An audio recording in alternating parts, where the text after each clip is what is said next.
Well, good afternoon to you. Welcome to K24 Newscut. Let's begin by having a look at body shipping news at this hour.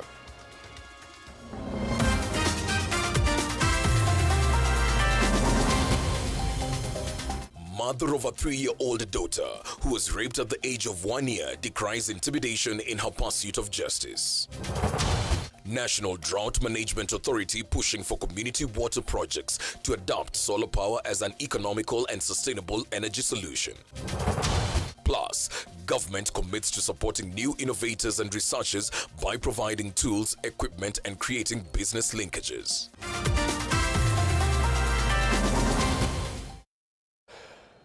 K24 Newscut begins right now. I'm Alan Owino. Our sign language interpreter for this session is Walter Asere. Now, the government is committed to supporting new innovators and researchers by providing tools, equipment, and creating business linkages and networks. During the official opening of a one-week 6th Sustainable Innovations Conference, Ministry of Industrialization, Trade and Investment Cabinet Secretary Rebecca Miano emphasized the significance of creating a favorable, conducive environment for investors. She further stressed prioritizing local products over imports to boost national pride and economic growth. Miano highlighted that her ministry is working to enhance the capacity of local industries to adopt and scale up innovations, thereby creating jobs and improving livelihoods. Far too many products that we can produce locally. And when we produce locally, we create jobs, we improve the economy of the country and the welfare of every citizen. We are committed to supporting innovations that contribute to regeneration. This has been discussion since Monday, and we have feared a lot of things in the past. We feared a lot of technology. People even heard the wheel when it was invented. People have feared using Zoom in the education sector, for example. People feared the ATM. So what the university is doing is to demystify the same. AI can only create more jobs. I suspect that the cameras you're using here has some element of AI. I'm sure you're going to put filters. That is already AI, right? So for us in the market, it's to look at how we can leverage the power of AI to come up with better products, not to fear it, because it's with us already.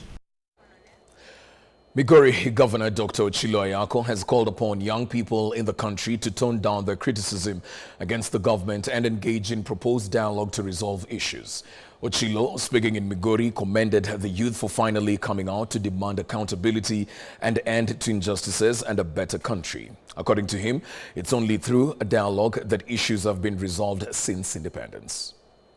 Through dialogue, it is through discussions that the people can cut through the noise. People can sieve political differences, ideological differences, and reduce the discussions into implementable resolutions.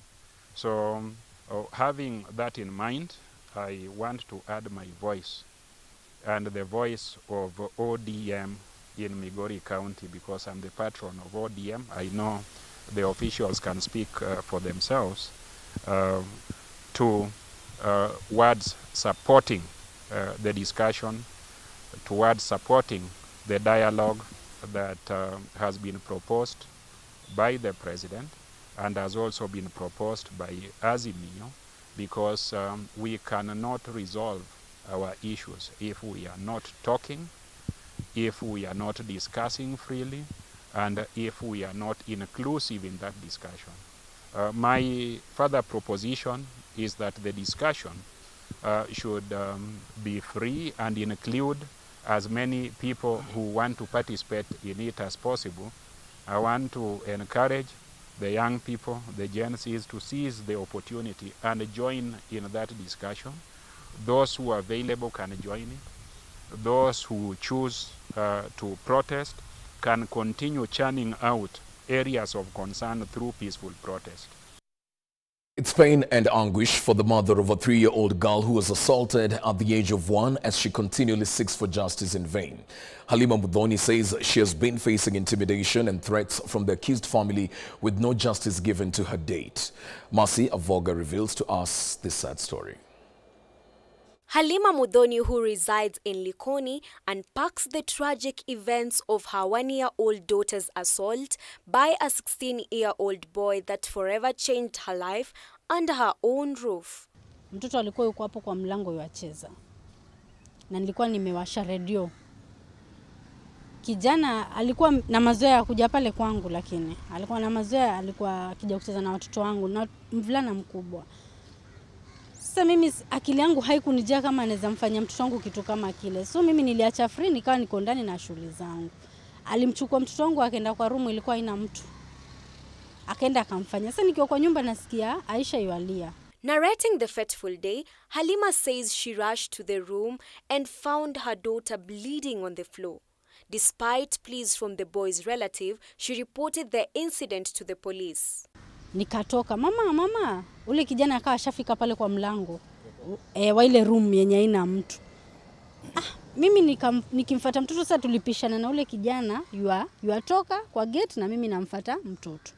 Nikamuuliza Aisha ana nini, hakunijibu. Lakini mimi kwa akili yangu niliona mtoto pengine yualilia kitu. Yule kijana simu, nikamwambia Eli amemfanyia Aisha kitu kibaya.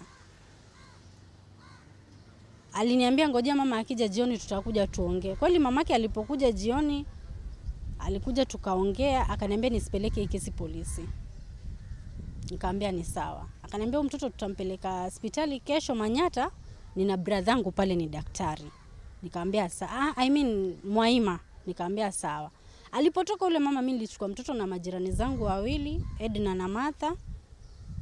Nikaenda nao Manyata hospital. Mtoto akaenda akafanywa vipimo, akajulikana ameingiliwa mbele na nyuma. Ndio hapo nikarudi tena police station, kesi ikachukuliwa hapo. However, Halima's pursuit of justice has been faced with challenges. She claims the charges were altered and key police testimonies delayed. She has also faced threats and harassment, forcing her to move multiple times. Nilienda nikaripoti Inuka police station, wakarekod kesi, nikaenda kotini, kesi ikawa inaendelea kotini. Lakini siku nasomewa, nikiwa kotini wakati nasomewa yale mashtaka alikuwa ameandikwa tofauti na nilivyoelezea. Hata majina yangu niliandikwa Halima Mohamed, naitwa Halima Mudhoni Murioki. Na baada ya mimi kutoa ushahidi niliambiwa nisiende tena kotini. Na sijenda kotini, lakini baada ya kukaa nilisema acha nifuatilie njoo kesi inaendeleaje. Nilienda, nilimkuta mwanamke mmoja mweusi mnono hivi. Aliniambia huyo kijana haezi fungwa. Haezi fungwa hata nikifanya nini. Human rights group alleged that the police at Inuka police station are interfering with the case and pressuring Halima to drop it. Na mjue kuwa kesi ya sexual offenses haziwezi dropiwa rahisi, hakuna kuidraw. Manake victim hapa ni mtoto ana consent ya kuidraw kesi. Huyu mama anahofia usalama wake, amepigwa mara nyingi sana, amevamiwa kwa nyumba yake, wamempokonya medical records za kesi na polisi wanamturutisha aachane na kesi. Na kwa hivyo sisi tunaambia IPOA wa intervene very fast kuhusiana na kesi ya huyu mama, waende wajue ni kitu gani kinaendelea. Vile vile mahakama should take notice, ingawa kesi iko active kotini, lakini mama anatishiwa sana na mapolisi, anapigwa na wale waliohusika na hii kesi, familia zao wanamvamia. Halima remains determined to get justice for her daughter despite the constant intimidation. Alishikwa na alitoka na bond hiyo siku ya 20,000. Na yako na wakili, alipewa wakili na serikali bure. Na wakili hata wakati ananiuliza mimi maswali alikuwa anataka kuniweka maneno mdomoni, lakini Mungu akanisaidia nikaweza kuongea vile ambavyo ilivyokuwa. Na nilisema sitanyamaza mpaka mtoto wangu apate haki. Kwa hivyo chochote chenye kitanifanyikia, kama polisi wa Inuka wataniua, kama familia itaniua, kama nitafanyika kitu chochote nyinyi mnajua. Mercy Avoga, K24.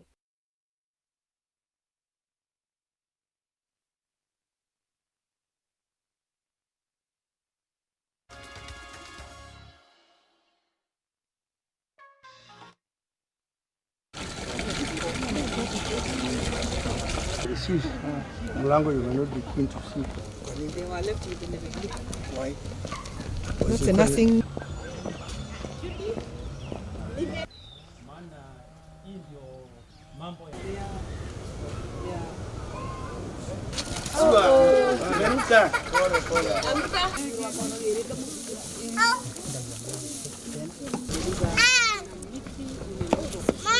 We are trying to ensure that we solarize so that we make use of the green energy.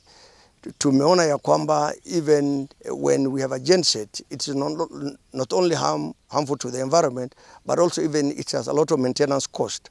Mambo ya mafuta, breakdown mingi, but ikiwa ni solar ni jua. Na hiyo inafanya hata the cost ya hiyo maji inakuwa ni kidogo sana, because you only require kidogo sana for the purpose of maintaining. But when you have a genset, it not only affect the environment, but also is very expensive to maintain.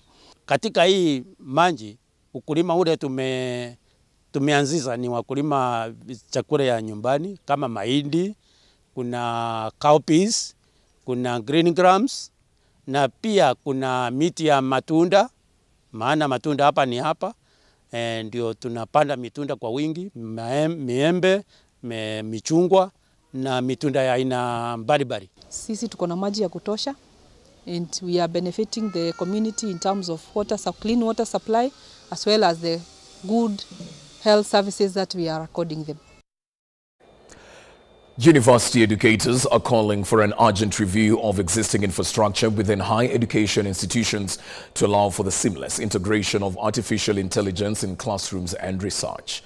This was a key takeaway from a workshop organized by the Microsoft Africa Development Center in collaboration with the Kenya Education Network to explore the potential of artificial intelligence to improving teaching, learning and research in higher education.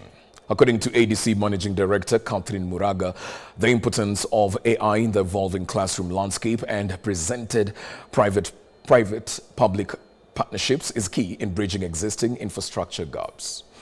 We've had a very fruitful one-day summit with partners from the world of academia, both public and private universities, policymakers in education, our partners from Kenneth, technical experts, and also researchers within Microsoft, and also from an industry perspective. And we're broadly delving into the topic around artificial intelligence usage or its application in education, specifically in higher education. On the infrastructure side, we provide a platform, a digital platform, starting with high-speed connectivity, especially for universities. We build fiber to all the universities, and we have the infrastructure, a basic infrastructure for them to do some of the AI research. We are mobilizing resources as Kenneth to make sure that our faculty have a shared infrastructure that they can use for doing at least basic AI applications in their research and in education. Elsewhere, Mining Cabinet Secretary Salim Vuria has instructed regional officers to expedite the issuance of permits, responding to concerns raised by the Kenya Chamber of Mines about delays in obtaining mining certificates and mineral movement permits. During a meeting with the Chamber of Mines, Mvurya emphasized the importance of extensive consultations to identify strategic minerals and address industry challenges. Players in the mining sector have criticized what they perceive as discriminatory practices in permit issuance and a regulatory environment that hinders investment in this multi-billion industry. And because part of the reforms have already been experienced by our team, the Chambers was here also to give us feedback on their experiences. And one of the things they have raised with us is the mineral movement permit, which we introduced basically to track where the minerals are coming from, to enable us calculate the royalties to counties and also national government. However, because of the challenges that they have experienced, I have directed that the movement permit is approved by the regional mining officer in the field, not necessarily having any intervention from Nairobi. So that is an issue that from today, the RMOs are directed to ensure that they conclude this on the ground. There is also a matter on strategic minerals. Strategic minerals are minerals of high value, minerals that we feel should be categorized so that they can be valuable for the improvement of our economy. They have raised an issue about having a transition because we don't give licenses for strategic minerals. So they have requested that we review that, which we have agreed. We will review, we'll see the transition so that those who have stockpiles of copper and other minerals can be able to dispose before now. Has been very slow issuance of permits and licenses, both for prospecting, for mining, and dealerships. And this is a thing that we need to do, because for us to be able to drive the GDP from 1% to 10%, it calls for concerted effort by all. Those who are prospecting, those who are mining, those who are processing, those who are in mineral dealership. So we need to all work towards making sure that everybody is licensed and therefore everybody is formal and nobody is working outside the law. As the mining industry and as the stakeholders, we want to assure government that our people, our members are ready and willing to comply. Well, K24 News takes a short break at this point. We'll be back with more updates in a short while.